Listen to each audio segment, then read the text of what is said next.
ইদানিং প্রায় সব মিডিয়ায় আলোচনা হচ্ছে রাসেল ভাইপার বা চন্দ্রবোরা নিয়ে। আজকের এই ভিডিওতে দেখবেন কিভাবে এই চন্দ্রবোরাকে গিলে খাচ্ছে আরেকটি সাপ। বিস্ময়কর মনে হলেও সত্যি এই ঘটনা জানানোর মূল উদ্দেশ্যই এই ভিডিও। 10 বছর আগেও ধারণা করা হতো চন্দ্রবোরা বাংলাদেশ থেকে বিলুপ্ত হয়ে গেছে। অনেকাংশে ঘটনা সত্য ছিল, তবে গত 10 বছরের চিত্র পাল্টেছে। নদীর স্রোতে বা বন্যার পানিতে সারা দেশে চন্দ্রবোরার বিস্তার ঘটেছে।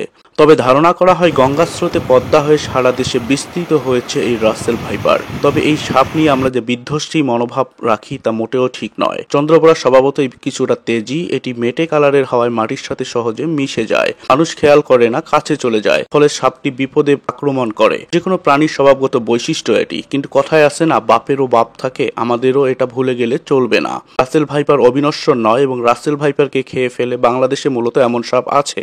কেউটে বা কমন ক্রেইট, শঙ্খিনী বা শাখামুটি, ব্যান্ডেড ক্রাইট। এই শঙ্খিনী মারাত্মক বিষধর সাপ, কিন্তু লাজুক প্রকৃতির মানুষকে তো আক্রমণ করেই না, বরং বিষধর সাপ এরা খেয়ে ফেলে। মানুষকে আক্রমণ করার রেকর্ড এদের নেই বললেই চলে। আপনি কাছে গেলেই বরং এরা দূরে সরে যাবে।